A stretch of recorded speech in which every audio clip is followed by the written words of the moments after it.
Now, the Bram Weinstein Show on Washington's new home for sports, ESPN 630. Hey, babies. Hey, babies.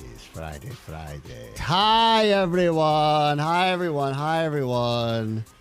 Stop talking about me, Lavero. Hi, everyone. Oh, man. He came after Ted today. Can't wait till Ted buys the Nats. What's that Lavero piece look like? Not good.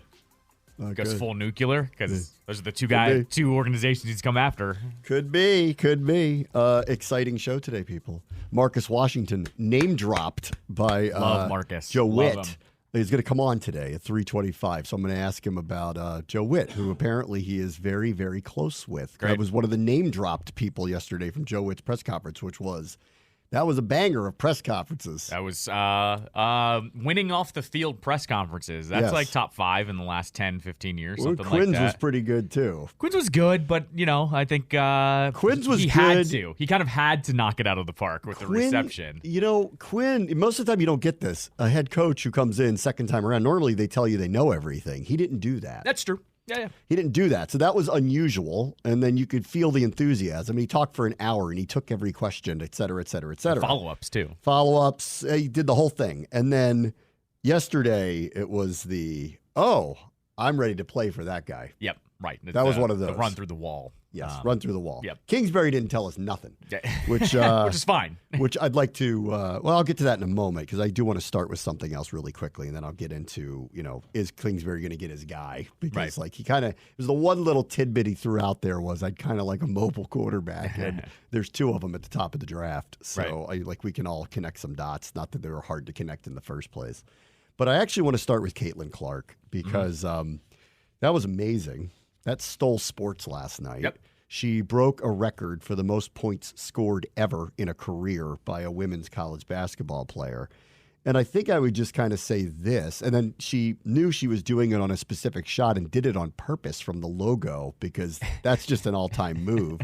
She is, I think she's the closest thing that women's college hoop has had since Steph Curry. That's what it kind of feels like. I'd agree with you on that. Similar kind of slight build. You could take one look at her and probably underestimate her. I think Curry went through that in college, and but she's just racking up points and hitting shots from places that nobody shoots the ball from. Right. She did it at Maryland a couple weeks ago, where she just shot from the lower. I think that's her thing. Just kind of, it's a little show off a little bit, and she kind of stole sports, and everybody's on the air talking about it today. And I was thinking about, March Madness is, 3-4 weeks away from starting. We're 2 weeks away from tournament time, and at least all the smaller conferences. And then we'll get to the big conferences. And then we'll have Selection Sunday, and off we go into March Madness. And I can't think of a men's player that resonates like she does in women's college basketball. No. Not at all. Not one. No. There isn't one right now. And that feels unusual to me. That we have somebody who's got name power, star power in that tournament and on that side of basketball that I think is bigger than anybody in the men's game right now. There is not a single men's player that's selling out arenas everywhere he goes. No. She is. I mean, the guy who's probably, one of the guys who's probably up for National Player of the Year, Zach Edey from Purdue, because he's a true center. You don't have a lot of those in college basketball. It's just returning players. He's clearly going to be in the NBA. He's going to be a high pick because of his size. Nobody's selling out arenas to see him. No. Nobody is stopping SportsCenter to show his highlights. Nobody is leading off SportsCenter with that. That's not on First Take. There's a lot of, UConn, who won the championship, is number 1 in the country. Nobody's talking about them. Yeah, In fact, I defy you to name players on their team. And this is the team that just won the national championship and are number 1. They've only lost 2 times all year. So they're number 1 in the country. Nobody's talking about them that way. But everybody's following every footstep with her. And what I will be interested to see is, are the ratings for the women's tournament, specifically when she plays, the same as the men's tournament, which would be a massive seed change if that actually occurs? Sure. And I think it's possible. I'm not just saying it to be hyperbolic. I actually think it's possible. I don't know that the tournament on a whole will get the type of ratings that the men's tournament, because March Madness is a national holiday. It's Thursday, Friday. That's not drugs. What it is. Right. That's not what it is for the women's tournament. We all know this. That's not what it is for the women's tournament. But I will be interested to see, is there, when she plays and their team plays, are the ratings the same as the men's games going on at the same time? And I would almost be willing to bet that they will be. Yeah, I would agree. Because you have to once again with her, she's the biggest star in either men's or women's right now, no doubt. And watching and her, not close, I don't think. Finally, I can't name anybody else that's really on her level at this point. She's that level of star. And the other thing is watching her in an elimination game. Like, let's see what happens when the pressure ratchets up and it's do or die time. Like, that's what everyone wants to see. Like, you can hit the shots from the logo. Everyone's going to want to see if they're down by 3 and she has the ball. It's going to be must-watch TV. So let's see. Where is she ranked? 4th. So she's probably going to be a 1 seed. Yep. And, the women's, not that upsets don't happen, but they don't regularly happen to top seeds like on the men's side. I don't think like the balance of talent is the same as it is on the men's side. So, we're talking about the second weekend, I would think, and once she gets into like a Sweet 16 game and she's playing whatever name team she gets put up against, even if you don't know who the players are on the other team, is it going to be kind of can't miss for sports? And I have a funny feeling it's going to be. Yeah, no, I would agree 100%. So I'm going to be very interested to see what the ratings are. And, they play, men's go Thursday, Friday, and then they go Friday, Saturday. So the games do line up, and then they'll have, I'm betting like everything on earth that they will plan it so that she plays on a Monday. Right. So she gets the Saturday-Monday situation in both weekends because you want to maximize the opportunity to have her not with the men's games going against it. But it will be very interesting to see when it overlaps, because it will a couple of times, assuming they don't get upset. But when it overlaps, what will that look like? And I think everybody knows South Carolina is very, very, very good. In fact, they're undefeated this year. So if it works out that they play each other in the Final Four or in the championship game, if that rating will be as high as the men's game, and I have a hard time believing it will be, but I wouldn't be surprised actually now. The other factor here too is, doesn't ESPN have the women's tournament? They do, and so they are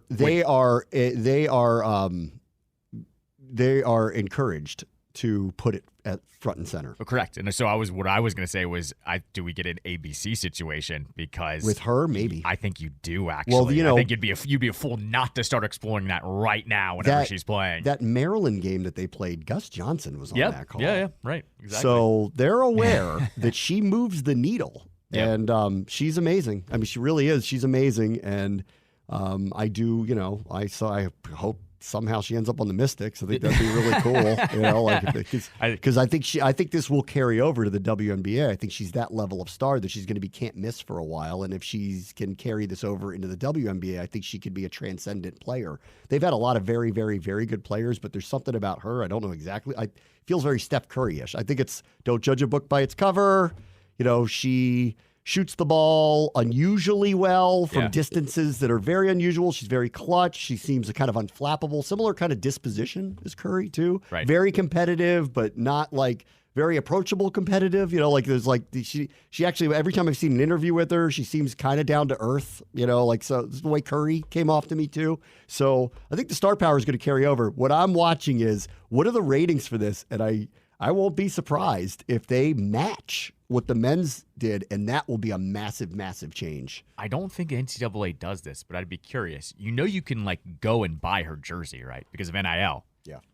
And I wonder where she stacks up, not only in college jersey sales. That's a good question. I want to see in the NBA sales too, because it's transcending everything right now.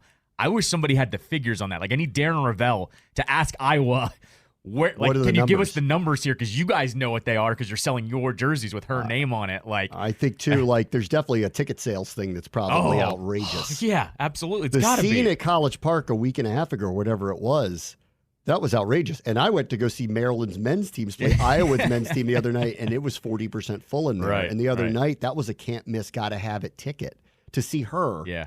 And Maryland actually this year isn't as good as they've been, but it was we've got to go see her. So she's kind of the it thing in sports this year. In fact, I would argue she's going to be up for the ESPY for athlete of the year, and it'd be very much in line with what probably is deserved the way it's going. Her star has risen in a way that I'm a little, the only other sport where we've kind of had this outside of the pro ranks like Serena and Venus is the U.S. women's national soccer team, where we've had where it's name power, star power, but it's every 4 years with them. That hasn't really carried over to any other level. The NWSL has grown, but nobody's freaking out to see Alex Morgan.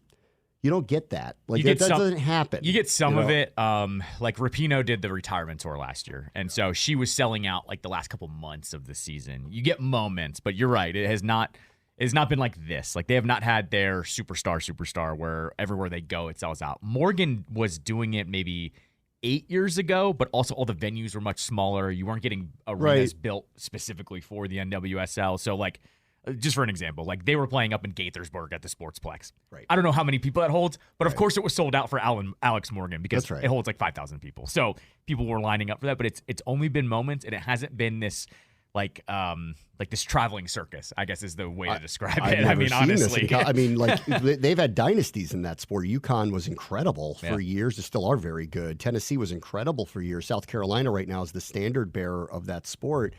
But she's kind of transcended the stardom level of it. And I haven't seen someone come along like this. And so we'll see what happens. It's amazing, really, the growth. And it's really, and last night, I mean, she knew what she had to do, and it was so perfect. Yeah, that's awesome. That's where she broke the record. That's an all-time clip. It's an all-time highlight. She knew it. Like, I'm not going to do it on a layup. I'm going to hit the shot from here, and it's going to be top that. Until the rest of the time, top that. It's really funny. I guess it's not guaranteed she's coming out, right? Because I guess it's not. And this may come down to money. Right. And she's probably making a lot of money being there. So can she replicate that in the WNBA? And the WNBA is going to have to figure out a way to make that happen for her. Because it's funny, too. Like, you could have someone try to tank this year to get her, and it's going to be worth every penny of a losing season, but you don't know if she's coming out either. Of course. So I wonder if there's going to be a race for some people to just be like, blow the team up. Yeah. We're gonna sell out every game if we get her. Right. Whether you think she'll be great as a pro player or not doesn't matter. Yeah. From a marketing perspective, she's larger than life. Right. And we haven't had a lot of this. And they have very, very, very good players in that league. Like Elena Deladon's a great player. Diana Taurasi might be the all-time greatest women's basketball player because of the run she's had in the professional ranks. But there's no star power like this that's walking in where people are literally selling out stadiums wherever she goes to see her. Right. So I'll be interested to see what happens. And this also might be, NCAA tournament games because they're on location often. You know how it is with the men's. Like the stadiums are like sometimes 20, like the game on TV is so much more exciting than it is in the arena because nobody's there to see the teams play. I think it might be different with her. Like I think they may sell out the stadiums to see her play in the NCAA tournament. So that would be amazing. That noon tip is always 20% full. ESPN is dying for her to get to the Final Four. Yeah, of course. Yeah, absolutely. Because then that Final Four is a bigger deal than the men's Final Four. Yeah, absolutely. It is. Yeah. Because it's so hyper-local. Cool. I mean, yeah. All right, so before we get to Marcus Washington, let's do latest on quarterback search. Yesterday, Cliff Kingsbury was not Joe Whitt. He kept things very close to the vest. Also said, he tried to shy away from what brought him here and not go to the Raiders, why he's here. He didn't want to talk about his offense specifically, other than to say, don't characterize what I do. We're going to be open to doing things with our personnel, which I, of course, love hearing. And then he was asked about the quarterback, and he joked, I want the Chiefs quarterback. But then he did. It was the one little thing he gave up was you need a guy who can move. That's right. He admitted that part, which then brings us back to what we think is going to happen, either by moving up to number one or staying at number two. And there are two very, very, very good candidates at quarterback that both do have multiple skill sets. So, read the tea leaves here. This is the way this is probably heading. So today, Ian Rappaport, off of that press conference, said this. Well, what we learned is that every time Cliff Kingsbury steps to the microphone, he's going to be asked about Caleb Williams. Of course, the potential number one overall pick, the quarterback that he coached at USC, and someone who is no doubt going to be a big part of our discussion this week, next week, over the next several months. Now, the Commanders draft number two, and seems pretty clear to me, as of right now, that Caleb Williams probably not going to make it to two. So if the Commanders are going to end up drafting Cliff Kingsbury's former pupil, they will probably have to trade up to do it. Certainly something that many teams around the NFL expect them to consider and attempt. As far as what Kingsbury, though, looks for in a quarterback, he actually was very clear about this, despite not wanting to get into an evaluation of Caleb Williams. What he wants is Patrick Mahomes, of course, the quarterback that he coached in college. He wants mobility, he wants a great arm, he wants escapability, all the things that describe the Super Bowl champion and multi-year MVP Patrick Mahomes, also the kind of thing that may or may not describe Caleb Williams as well. This quarterback discussion for Washington is going to be a big part of what's going to take us through The next couple months also introduced Joe Whitt, as you mentioned, also introduced Anthony Lynn as the running backs coach and run game coordinator in Washington. Okay, so that's Ian Rappaport, and there were just 2 moments there where he said this. It's clear to me Caleb Williams will go number 1. Now, this is February 16th, he says this, but it is now becoming painfully clear, if people didn't know this, that if you want him, you do have to get the Bears to trade him. I believe that they're open to that. However, there's so much smoke about what's going to happen with a trade, whether it's Atlanta or Pittsburgh or the teams that are kind of hinting that they don't want to give up 5 first-round picks to move up, but would be more than willing to talk about a reasonable price to bring in Fields. Yep. So the Bears are going to tip their hand probably in the not-too-distant future, because with free agency opening and Kirk Cousins available, the teams that want to get a quarterback and aren't in the top 2 or 3, knowing that Washington's probably selecting one, they have to go after Fields early. So we're going to find out, I think, in the next 3 to 4 weeks. I don't think if they don't move him, in the early part of free agency, then does become very realistic that they're going to stay with Fields and that they're going to make this offer. But the other thing that he said that's important is he said, I do believe they will attempt to do it. Yep. So that could just be a subjective feeling, and it could be more of, I know, and I'm not there yet with it. I don't know how much they covet Williams, and I don't know how much they'd be willing to spend, and I don't know how hard they're going to try to do it, because we know that others will. But him saying it out loud that they will, most people around the league believe they will attempt to do it, kind of falls back to where I've landed on it, which is I do think he's different. I think they know he's different, and the Bears have to decide what's the price to give up different if they don't want him themselves. Right. I will say this. Schefter said it, and then not as much weight, but even he suggested it yesterday on PTI was Tony. But Schefter was on one of his million spots, I think on Monday or Tuesday, and he didn't suggest this, but did say, they could always draft Caleb Williams and keep Fields on the roster, and then whoever the guy that goes down in training camp, you move Fields to whatever team that is. And he rattled I think off. Teams like to have the whole offseason. I agree. I agree, but they don't typically want to go that direction. But Schefter was suggesting they could always have both. It's not ideal, and it's not probably the best situation, especially when you probably want draft capital to use right now, right? But even he had said it's not a slam dunk that if they don't move Fields that they won't take Williams, essentially, is what he was getting at. I would say this about Fields and hanging on and then waiting at a later date.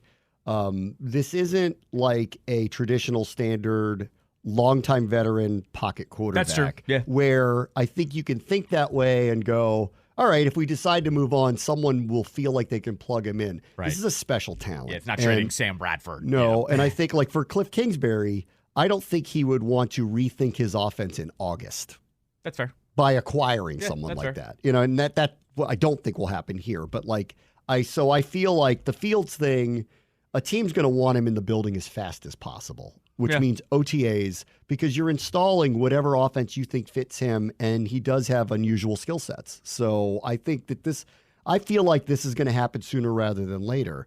The teams are probably calling the Bears, the teams that want a quarterback that are obvious: Atlanta, New England, us, the Raiders, Minnesota. I've been thinking more about Minnesota. Would the Bears really trade the 1 pick to them?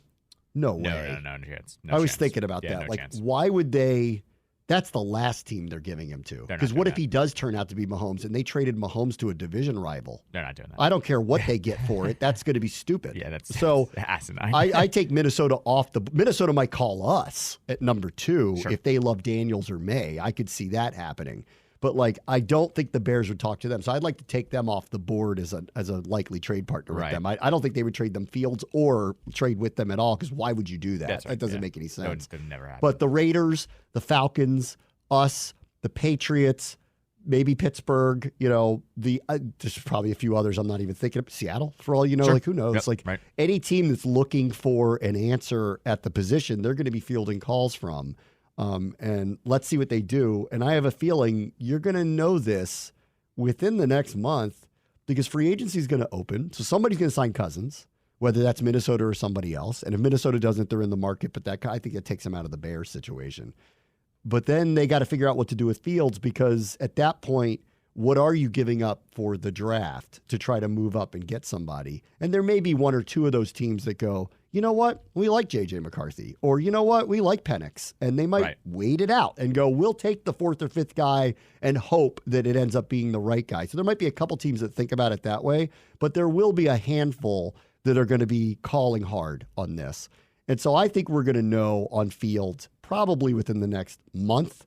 I'm sure he wants to know. Yeah, that's within true. the next month. Yep. He's probably sure going to. Caleb Williams wants to know too. I mean, yes, he does. He wants to know where he's raring up to go to. Right. So if they move Fields, obviously they're taking him, and they're not going to field calls about it, unless they love Daniels, and then they could trade with us and get picks and take him anyway. That's a possibility. Or they could just take Daniels, and oh man, would that be a gift from the Lord, a gift from the Lords above? Right. They just gift him to us. So I think we're going to find out sooner rather than later. But hearing Rappaport literally say everyone expects them to attempt to do this tells me everything I need to know. And it's been too on the nose. Kingsbury being hired, Brian Johnson being hired. They're going to get a young mobile quarterback. It's going to come in the form of Daniels or Williams. The question is, will they be willing to pay the price, and are the Bears really willing to hear it out? Yep. And so we'll find out. Right. All right, Marcus Washington is next. Bram Washington Show, ESPN 630, the Sports Capital. All right, welcome back. Back in my previous role with the team, back in the early aughts, I was covering the Washington Redskins. And one of my favorite players to cover back then was the linebacker Marcus Washington, who had a great run here. And then yesterday, well, I didn't know this, but we all found out, apparently you're like best friends with Joe Whitt, the new defensive coordinator here. So once you got name checked, I'm like, I got to get Marcus on the show. So how are you? First off, how are you? What's new? Man, I'm great, man. I can't complain. I'm living in Georgia, back in the South, and man, just living the dream, man. All right. So tell me a little bit about Joe Whitt, because he called you out yesterday, which I'm sure your phone must have been blowing up yesterday after he name dropped you. Tell me about what you know about Joe Whitt. Well, Joe is one of my best friends, man. His dad was my position coach at Auburn. His father taught me, laid the foundation for me learning how to play the linebacker position, because Joe and I both were receivers in high school, and I was in love with offense, and I think we both were, and his dad helped me to fall in love with defense. But Joe, man, I'm gonna tell you what, the Commanders got a good one, man, because I've been knowing Joe ever since really middle school, and and we've been best friends ever since. He was in my in my wedding. All my football teammates love him. Some of them like him a little better than they like me. But he's one of those guys, man. He's always been an old soul. Even when we were young, you just felt like, he was going to be a coach one day, or do something in leadership. He's a leader. He loves people. He loves football, which is important for that position. I think he's, just a great teacher as well. Coaches, have to be or are teachers. You have to be able to, break things down and explain things, and get guys to, go out there and compete and compete together, most importantly. But man, I just can't say enough good things about him, man. He, like I say, he's one of a kind, man. They got a good one there, a really good one. How did he not get you to get into coaching then, if you're so close with him? Well, you know what, man? I've done a little bit of coaching. On the high school level, I did a little bit at a small college out in California.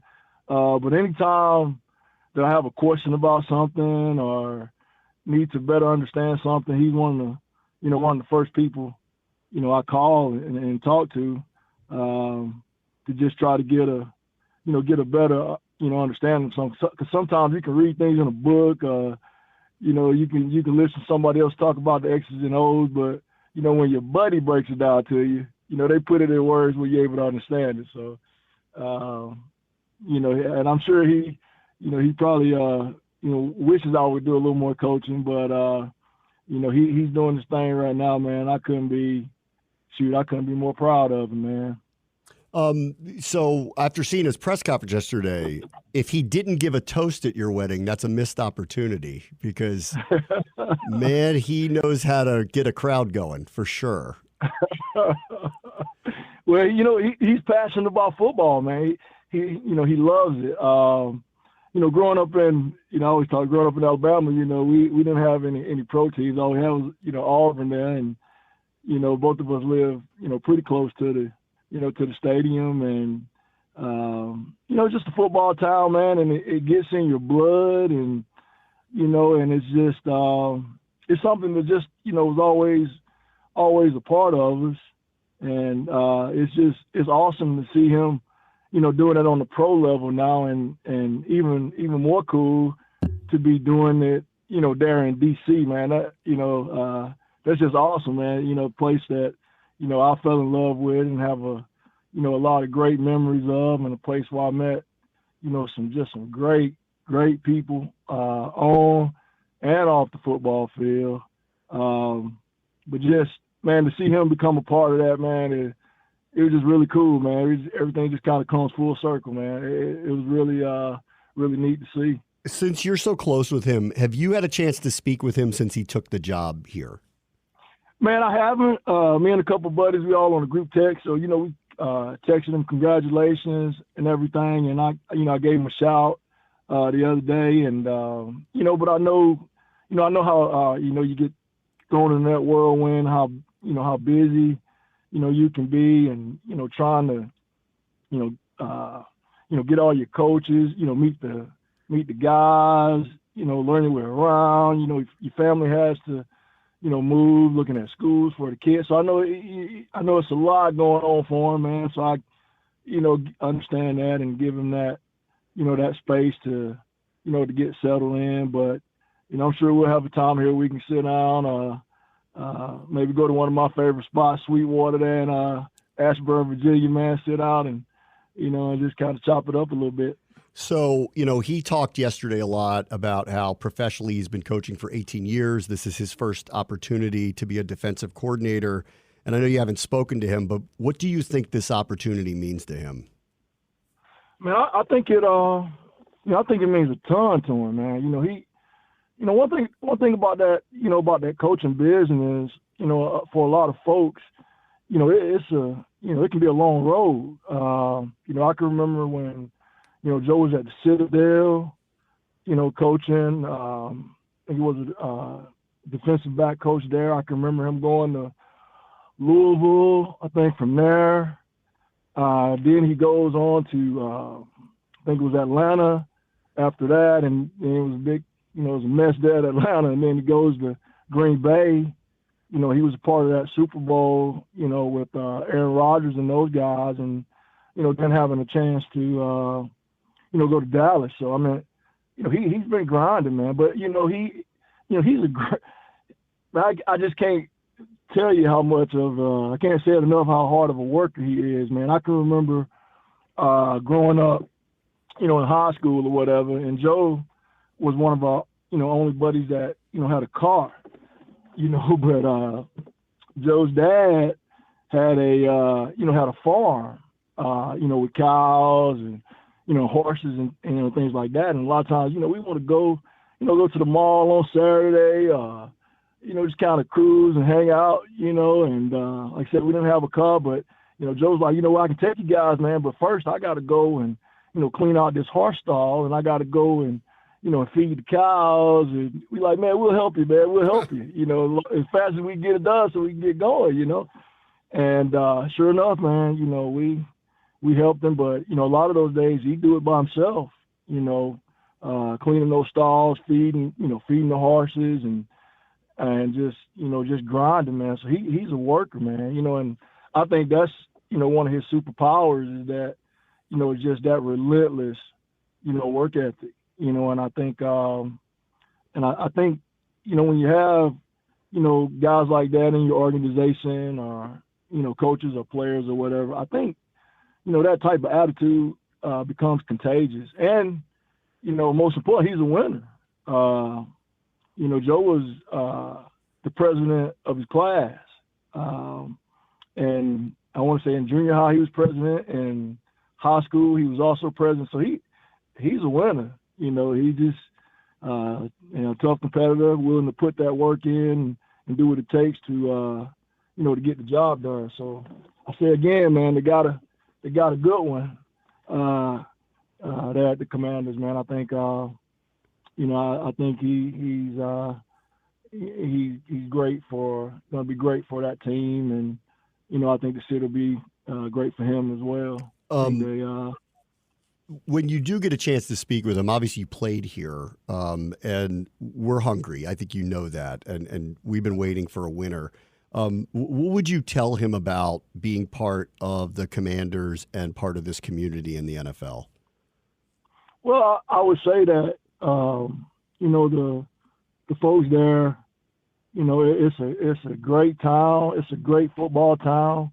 That's one of the things that, when I got there that I noticed that it had almost a college town feel to it, especially having a band, what I mean? Like, I think at that time we were one of the only teams with a band. But I just felt like that town loves a winning football team. It loves a team that, that competes and, competes in the, in the right way. And having, a team that plays together, a team that, gets out in the community and gives back as well. But I would tell them, there's couldn't have been a better spot for him, in my opinion. Because I just think he's a great fit, for that town and that city and that team. And I think that, it works the other way as well. But I think that was one of the things that I told him on the text too, that, I think he's really going to love it there because, that city loves defense and, loves hardworking folks. And, that's pretty much it on it. So you mentioned that you played for his dad at Auburn. He also mentioned his dad. Can you talk about that relationship a little bit, like what you learned from his father and maybe what he took from his coaching style as he became his own coach? You know what? I take toughness, man.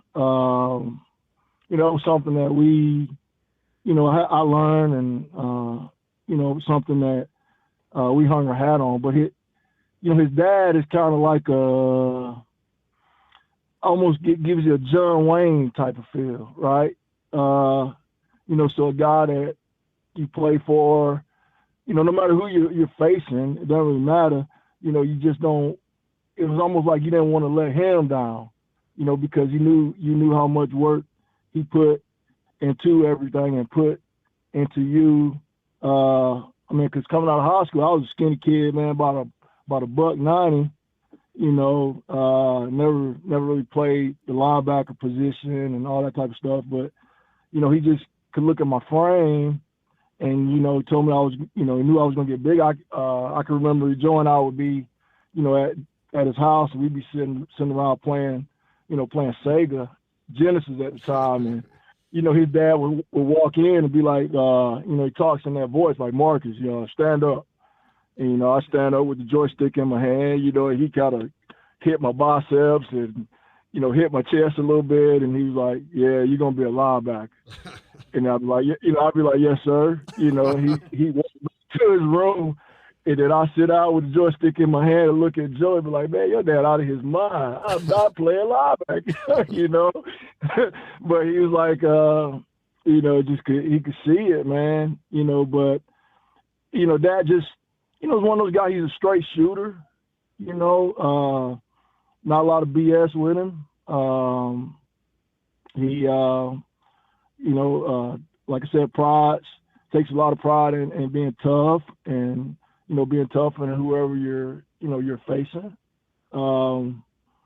And, you know, class, man. Just a lot of times, you know, you can't put it into words, but you know it when you see it. You know that class when you see it and that quality, you know, when you see it. And Joe has it, right? And I think that is contagious. You know, a lot of times, you know, you hear people talking about the coaching and stuff like that, but the coaching precedes the winning. You know, winners act like a winner before they are a winner. You know, you got to walk around like you're a winner before you start winning. And then, you know, you start to make some plays and get more confidence and you start to believe in it. And before you know it, hey, you're winning. You know, you're not just acting the part anymore.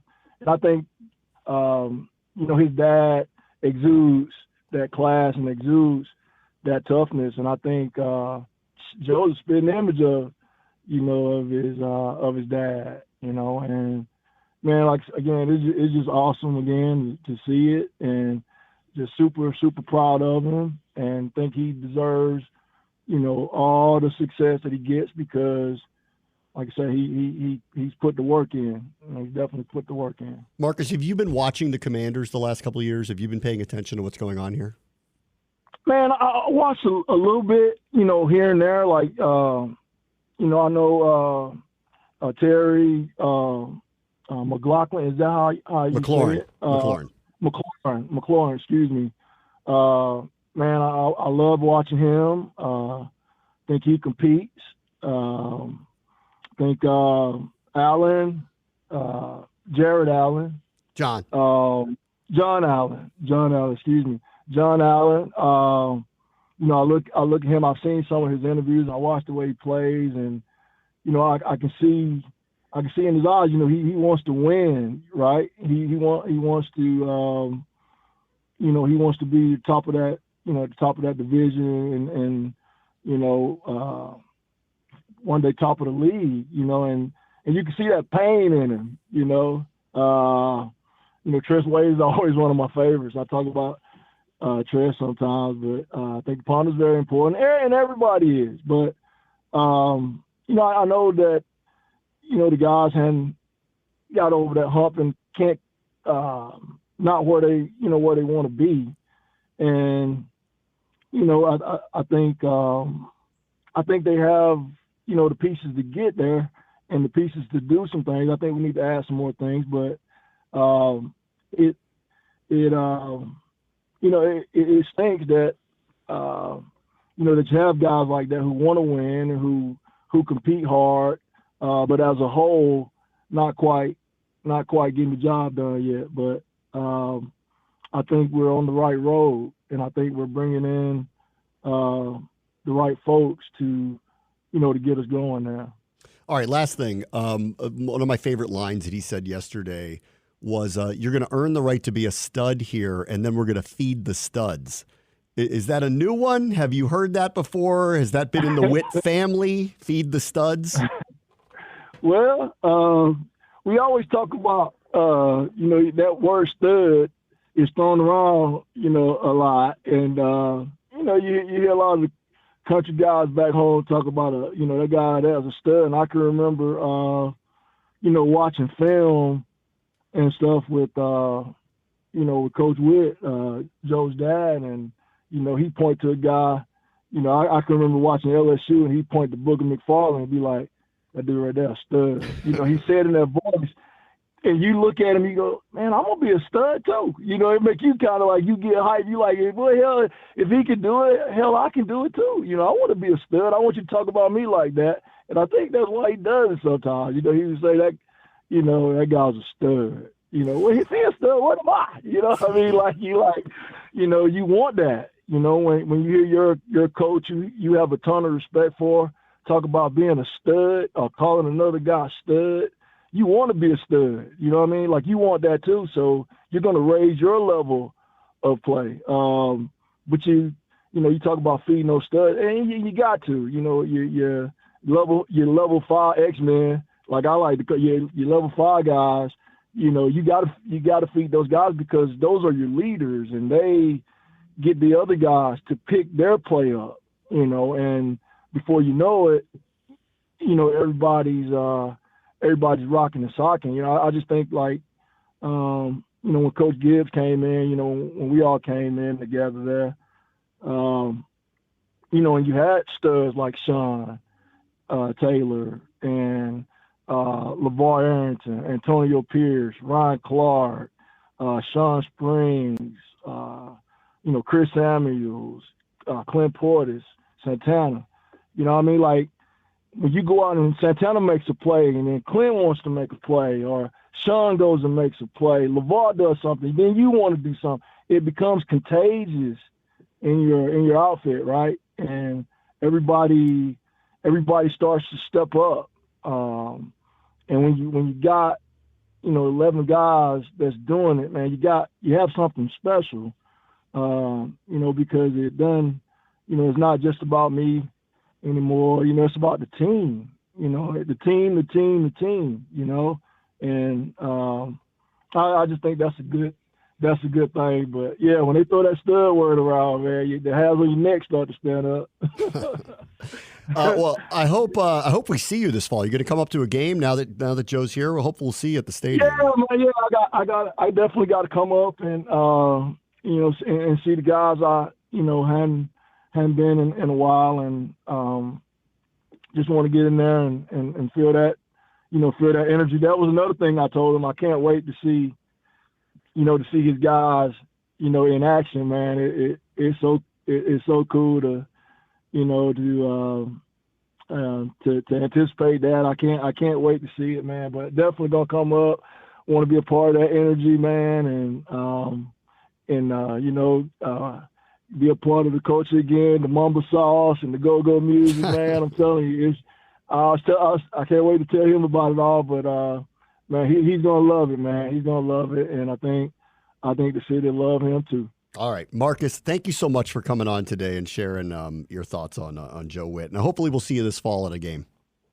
Yes, sir. Yes, sir. Hey, thank you guys for having me, man. I really enjoyed it. All right, appreciate it. That's Marcus Washington, former Redskins linebacker. We'll take a quick break. We'll be right back. Bram Washington Show, ESPN 630, the Sports Capital. All right, thanks to Marcus Washington for joining us. Best friends with Joe Whitt. He was at his wedding. How about that? That's awesome. Nice to have him. The Wizards did buy out DeLon Wright. Yes. So that just happened. That officially happened. The Yankees are saying today at spring training, not that this should come as anybody's surprise, but Juan Soto will test free agency. They do not expect him to sign a long-term deal. They have one postseason run with him. They also have enough money, if he likes it there, to offer him the contract that he actually wants. This is Boris. So this is different. Well, this is different than San Diego now, who ran out of money. Yeah, right. Yes. Well, they had to make a move with Soto because they were making moves up and down the rest of their roster. So yes. Yeah. Let's see. I saw some quotes from Mike Elias, the Orioles GM, where he's like, don't freak out because there's a lot of injuries here early. Yep. Kyle Bradish has a UCL injury, which means he's going to miss time, and he is saying he's going to come back and be able to pitch. John Means has been injured as well. We'll have to see if he's going to be able to come back. Means came out and said yesterday, actually, because people got concerned. He said he was like a month behind schedule, and he said that was by design, that the Orioles actually told him, we want to slow roll you. So he'll be back. He's just going to be back like a month later than normal. To that end, though, Mike Elias is admitting they are working the phones, as he puts it, to have what he says as much pitching depth as they can. Yeah. So, you know, now that the sale is likely to go through and they are flush with cash and not hampered by ownership that is unwilling to spend on anything, he probably feels free to do what he needs to do to bolster the lineup and the roster and the bullpen and the starters so that they can fulfill some destiny here with a team of all-stars. So that's all good news. That's right. The good news part of it. Yes. Because like the last couple of years, it would be like, oh, well, Right. Too bad. Yeah, right. Yeah, it's like Figure it out. Gonna have to just roll with it. Just figure it out. That's And not the case. and there's somebody in AAA we can call up. Yeah, right. And Elias is already admitting now this spring is different than last spring. We already did a big move, and we are capable of doing other things. So it's described as working the phones. Got That's it. what they're doing. I'm actually shocked it hasn't happened yet, mainly off of new ownership and that injury happening, that they didn't just go and sign Blake Snell.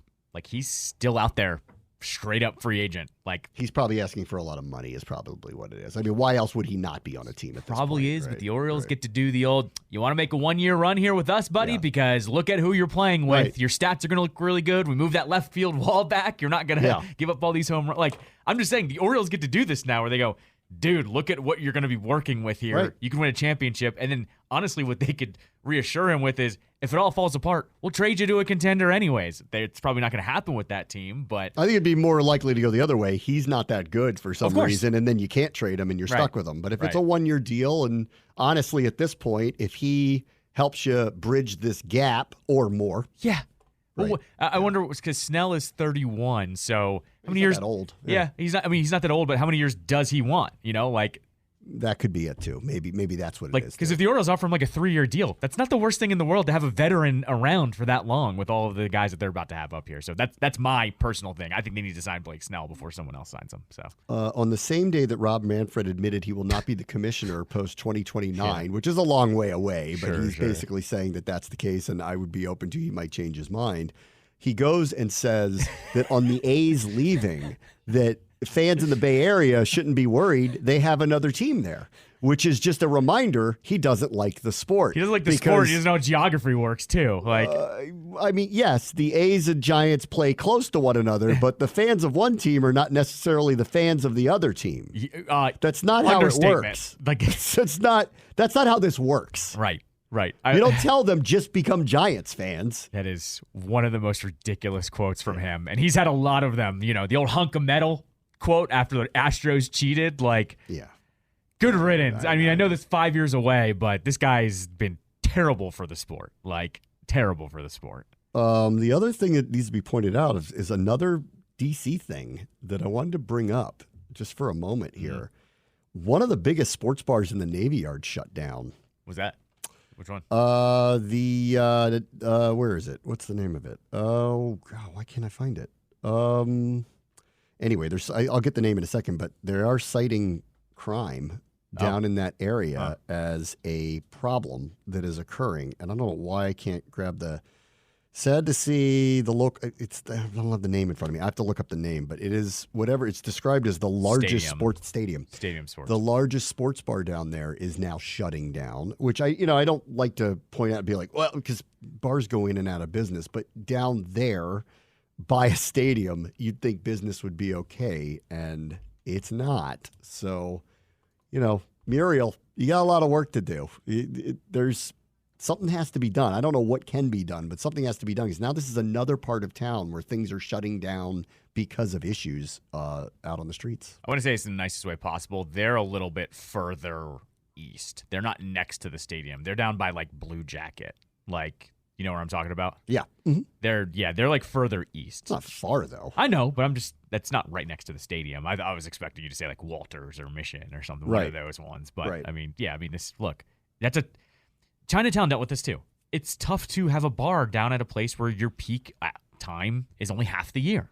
And That's right. so, I mean, Well, a lot of young people live down there now. That's what I'm getting at. That's what's a little different than Chinatown now, where a lot of the young people who live down there moved to a different part of town. A lot of young people live in the Navy Yard. yeah. So, I mean, like, okay, you could cite crime and stuff, but like the best bars down there have stayed open for a while. Yeah. Like, I'm just, Right. I'm being a little cynical over here. That's all. I'm asking Muriel, help us out here. I don't know what you can do, but let's try to figure this out. All right, let me take a quick break. John Keim is going to join us for a Friday visit next. Bram Washington Show, ESPN 630, the Sports Capital. All right, so the Commanders released their full staff under their new head coach, Dan Quinn. They held introductory press conferences with Joe Whitt Jr., the defensive coordinator, and Cliff Kingsbury, the offensive coordinator, yesterday.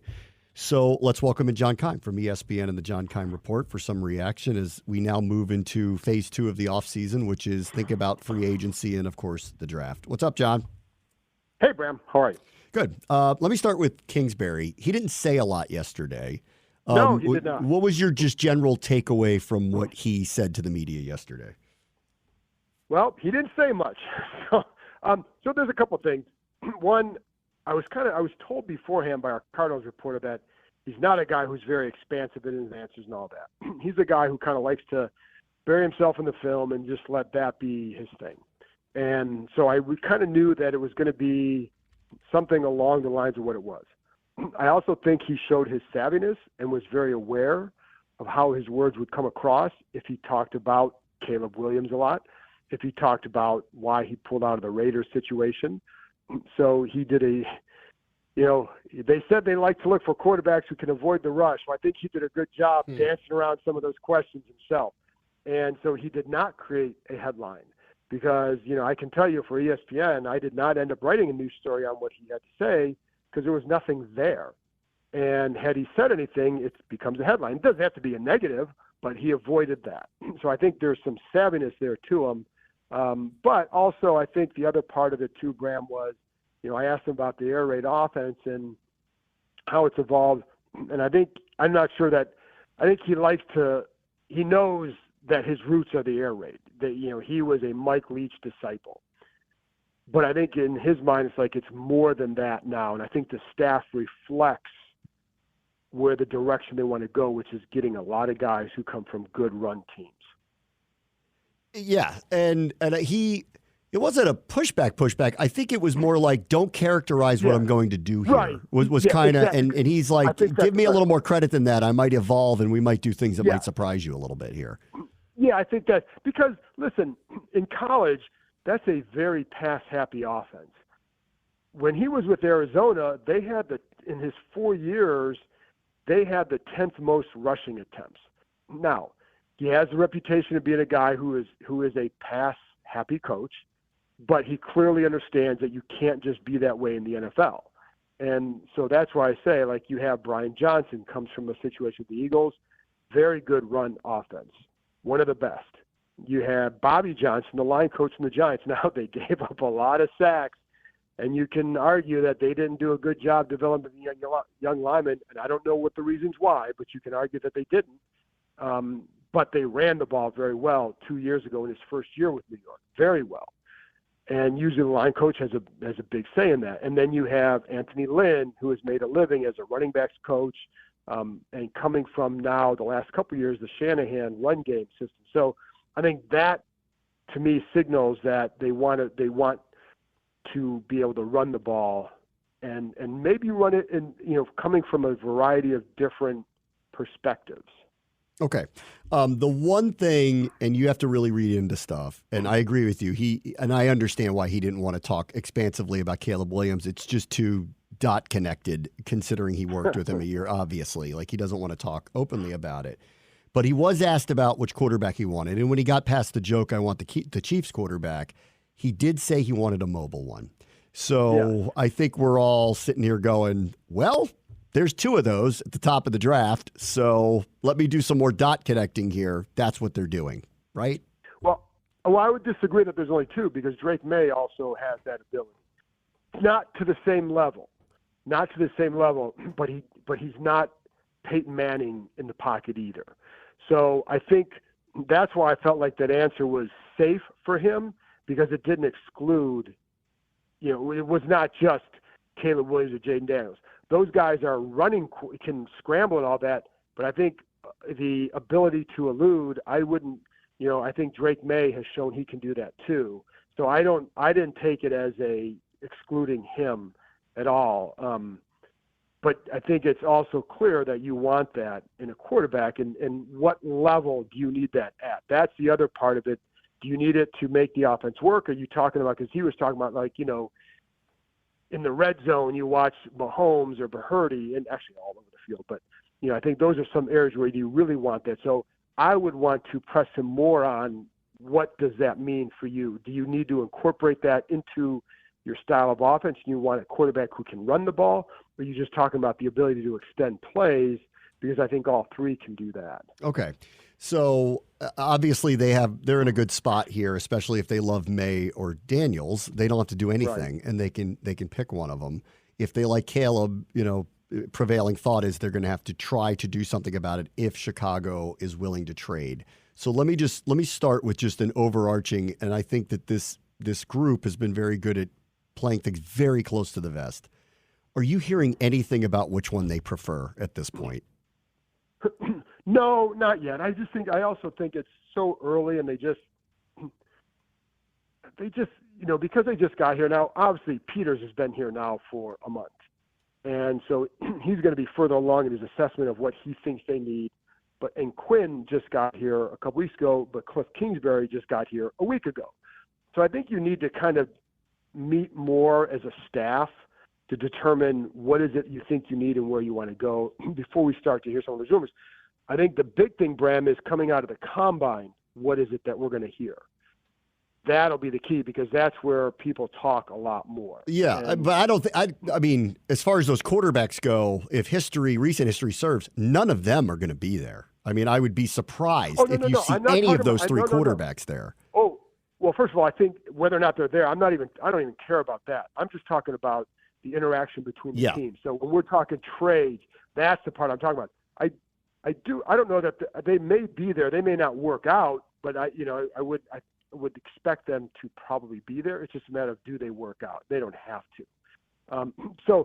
But my point is, when we're talking about trades and what they might do, you may start to learn a little bit about their intentions at that point, because that's when a lot of deals start to get done or discussed. And, if you're Washington and Chicago says, well, you know what, we're going to put this up for sale. Well, they're going to call here. I mean, because they know the teams that need quarterbacks that might move up. So it's not like they're going to get lost in the shuffle here if Chicago decides to call or trade and knew it, they never call here. They would call here to get more teams involved. But the combine will be a big key for that. So as far as their intentions are, I really don't think – I think it's just too early. I will say, though, Bram, here's what I know about this group. They want to build through the draft, period. They want to use free agency to supplement their draft, what they hope is their draft success. If you sit there and try to mortgage a lot to move up for Caleb Williams, how does that fall in line with your desires? Now, Peters was there in San Francisco when they did it for Trey Lance, but they had a stronger roster in that situation, and that's why they felt they could move up. And you could see the roster was strong enough to withstand a failed trade for Trey Lance, which is remarkable. If they moved up to get Caleb Williams, it doesn't work out, they're screwed, because they don't have the roster around him to make it work yet. And you cost yourself multiple high picks.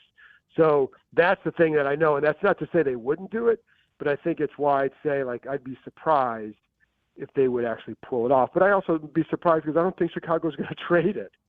Well, I think we're going to find out. To your point about the combine and the trades heating up, I think the Fields thing is going to materialize fast. They have to make a decision, and teams want to know what they're doing with him, because all of these teams that are looking for a quarterback are interested in him. They're going to want to know.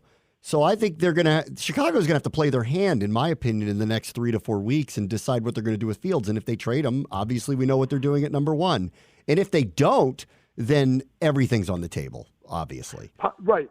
And I would say possibly with Fields, and then it depends. So the deadline's the measuring sticks, I think, would be free agency. And then, because there are going to be some other quarterbacks possibly on the move, Kirk Cousins in free agency. You also have, will Russell Wilson become available again? So I think there's a couple of different quarterbacks that might be available that if Chicago wants to maximize, then you may want to do exactly what you're saying. And then clearly we know what they're going to do. Now, the question would be then, what if they preferred May or Daniels over Williams, knowing that maybe the combination of one of those two quarterbacks plus the extra draft capital might be better for them than Caleb Williams? I don't know. But they're going to get some draft capital back for Justin Fields too. But yeah, you're right. That could be very well the case, because you're going to have some competition with some of those other teams, or possible other quarterbacks. And then if you don't do it, then the other part is, for another team, obviously another team that getting him would want to get him in there sooner than later. But you really can't do anything until they report back for OTA practices. So that's kind of like early April. That would be another measuring stick to me, especially because if you want a guy, you're going to want to know you're going to want to know, like, this is our guy. So you don't have to go, you can stop your shopping for him. And I think in the case of Fields too, he's a unique skill set. You want to get him in there as fast as, but you're going to tailor an offense to his skill set. Yeah. Right. Oh yeah. So you, in other words, like, yeah. So if you're a team, you want to know, okay, you can't talk to him yet, but you want to start designing the offense for him. Yes. Yeah. So I think you're right. I think, like, you would think in an ideal situation, and I mean, if they trade him, it's not like they're going to say, now they're going to. Well, we already know they're probably going to do that, so it doesn't really necessarily change anything for them. It just kind of solidifies what they're doing. But then, they could, again, the question then is, are they that sold on Caleb, or would they like to get maybe Jaden Daniels plus more draft capital? That would be the only question. But yeah, you're right. I think that you make good points on that. Yep. So you talked to Courtney Cronin, who covers the Bears for ESPN. Right. What's just her general feel of what she thinks the Bears will do at this point? I mean, I think the people there generally feel like they're going to keep the pick. And they're going to that they would keep the pick and most likely take Caleb Williams. I just don't think anybody can be definitive yet, because I don't know that the Bears are definitive on it. And if they are they going to say anything at this point? So I think, but that seems to be the expectation. Okay. I remember when Dan Quinn was hired, one of the concerns was defensive coach. They're going to bring in an offensive coordinator. If things go well, you lose offensive coordinator. We're clearly probably going to have a young quarterback here. What's the succession plan? I think they've gone out of their way to try to handle that. Do you feel that in building what the staff is with, specifically Brian Johnson and potentially Anthony Lynn, it feels like they took that into consideration here? Oh, 1,000,000%. That was a big thing that Quinn communicated to them during the hiring process, is what he learned in Atlanta through, with what were failed succession plans in offense. And, listen, that I'm going to back up a second here, but there are a lot of people who just wanted an offensive guy, period. Well, it's not like all those guys succeed as head coaches. They might know their offense, but they're not succeeding as head coaches because they don't have a succession plan on defense sometimes. And we saw that here. Like, Jay Gruden was a really good offensive mind, did not work on defense. Look at, when Shanahan was here, their defenses weren't very good.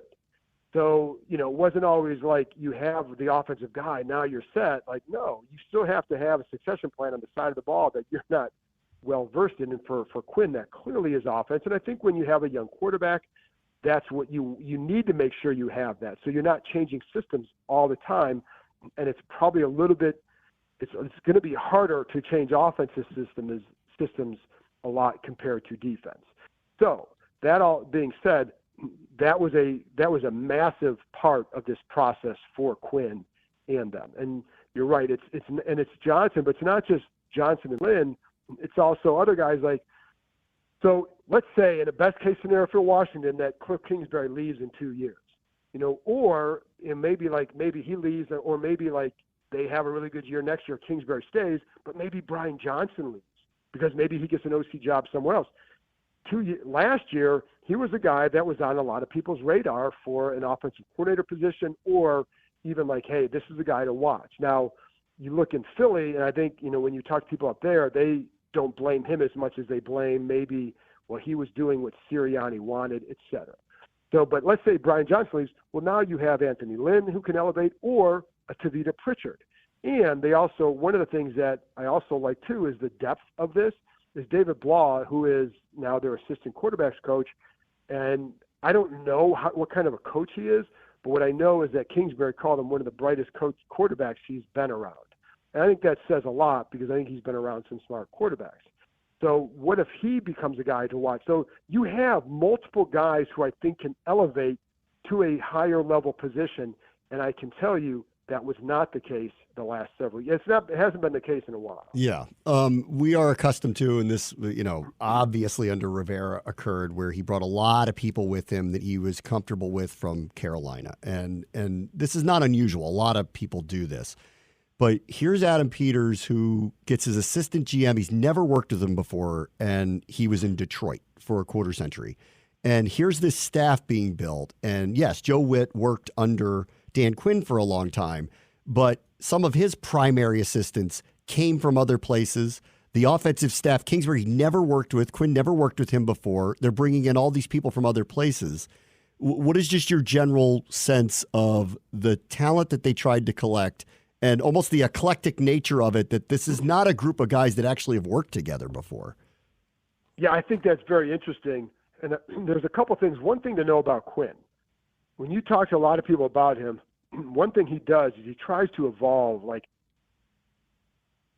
there's something that he tries to focus on in the off season, you know, like, and he's not afraid to seek answers from outside places. And he's done that throughout his career. And, you know, I remember talking to him in 2016 after they lost the Super Bowl, and his whole thing was like, okay, how do you deal with this? So he sought out Terry Francona from the Indians, manager, they had just blown a 3-1 lead to the Cubs, sought out R.C. Buford, Spurs GM, to see how did they handle it, blah, blah. So the point is he's always out there looking for answers. And I think that's part of what he's doing here.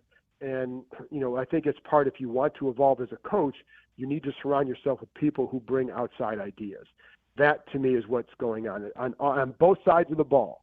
You heard both coaches talk about that, but I think Whitt in particular, who this is his first time as a defensive coordinator, but he's also been around Quinn, so he knows how Quinn thinks and likes to bring, you know, outside ideas, outside the box as well. And so I think it's going to be, I can see the defense maybe having an easier time incorporating some of that, because I think the main two guys, which would be Quinn and Whitt, that's what they're used to doing. So, but I think that was on purpose, Bram. That was definitely on purpose. And, you know, again, it's just if you want to, that's one of the things, like, I just, you know, I think there is, for Ron and that staff, there was a lot of comfort in familiarity, but it doesn't always breed the sort of ideas that are going to help you grow. And when the whole Shanahan tree was here way back when, a lot of smart young coaches. And I think with that can come different way, you know, maybe incorporating some fresh, energetic ideas. Yeah. You know, and it's not that they always work either, but the more you look for some of those things, I think the more you can maybe raise some of your, you know, the game of those around, you know, on the field. I think it generally speaks to the atmosphere that they're trying to build too. I mean, Good Rivera point, yeah. came in, you know, with his people, I think, and closed ranks quickly. I think because of the atmosphere he was in, partially because he needed to feel like, and probably was told, you better have trusted people around you because people get undermined there. This new ownership group with this new GM and this coach seem to have laid out, like, we're going to have a place where people, their ideas are heard. We are going to trust one another. We are going to work together. And they're showing that by hiring people that they don't frankly know, you know, so it's interesting. Yeah, I agree. And I think that's a good point too, that when Ron came in, you're talking about coming in after the Bruce Allen era and a lot of like bad stuff. And so you're coming into a place that, like, who can I trust here? What can I trust here? So you're going to seek comfort and familiarity and loyalty and all that. But here, like, it's changed. It's just a different organization. So you don't have to come in with that same guarded mentality because you're working for a different owner and a different GM. And the competency level in that organization is so much greater at the top than it has been in multiple decades. All right, last one, Joe Whitt. I thought Dan Quinn knocked it out of the park with a press conference. This guy killed it yesterday. What was just your general reaction to, because he wasn't Kingsbury. He was more than expansive about what he's looking for and all that stuff. So what did you make of his performance yesterday? I think there are a lot of people ready to put on a helmet and pads after he talked. Listen, first of all, he's got a lot of energy. I think that's great on that side of the ball. I think he's got a lot of passion. I think that was clear. And, you know, I think he's got a clear belief that he is more than ready and has been more than ready for this position. And I think he's anxious to get going. You know, I will say a lot of times you hear it I've covered a lot of new defensive coordinators here. And it used to be every one of them would come and say, we're going to be really aggressive. And like, well, if that's the case, like then this should be the most aggressive team in history because they've changed coordinators so often. So there's always a line. There's always something that coordinators are going to talk about when they come in that's going to be different, or this is what they expect. Now you got to implement. But I think the difference here is, first of all, he saw it work in Dallas with Quinn and what they want to do and what he wants to do. And his group was very productive in Dallas. His secondary and the pass game defense was very, very good. And I think the other part of it too is the knowing that, to me, like the best stuff is, it's not about, this is what I really liked about it, because I get tired of hearing it's going to be 3-4 or 4-3. You're in nickel. You're not in that base most of the time. Like 70% of the time, you're in something else, at least. So I like that he said it's more about mindset. And I think defense, you win with mindset. And then you get guys who can play what you want to play. You want a versatile, smart defense, find versatile, smart players. There were times where guys were here in the past where they'd draft a guy, and he's like, his reputation in college, well, he's not really a tough player. But then they draft him, they want him to be a tough player. And this is years ago. And I'm like, well, why did you draft him? He doesn't fit what you want. So I think I think he's got an understanding of the style of player he wants because he has coached it. I think that to me was really good. And then what I also like is the need to confuse the quarterback. It sounds basic, but the post-snap ability to do that, and with that is knowing that, and I guess the final thing I really liked was putting the onus on the coaches, right? If you can't teach them to learn, it's on you. Yeah. And I've always believed that. Like at some point, if you put a player out there, you tell him this and he doesn't get it, then you try that your job is to help him get it, or you got to change the player because you're not reaching them. And maybe then you look at the process of why you have that player. Like for example, William Jackson III, where he was a man corner only. Like you knew that talking to people who had coached him, right? They knew him well. That's what they said. These guys wanted to build on his game. Well, and so I remember seeing someone was like, oh, Joe Whitt would have done this with him. I don't think he would have been here with this group, because they would have known that's not the guy we can work with. Not that he's a bad guy, just that he doesn't fit that way. And you can't bring a guy in and just say, well, we're going to coach him this way. Well, you've got to understand what he can and can't do before you say we can do this with him. You know what I mean? So I think there's a lot of good thought processes with him.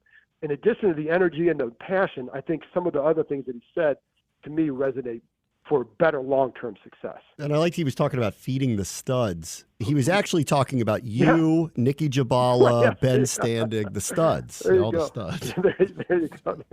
Yes, I was thinking the same thing. So yes, no, I mean, it's, and the violence on it. Well, yeah. Defense is violence. You've got to, but again, to me, it's, if you want this kind of team, you draft those kind of players. Quan Martin fits really well with what they want to do.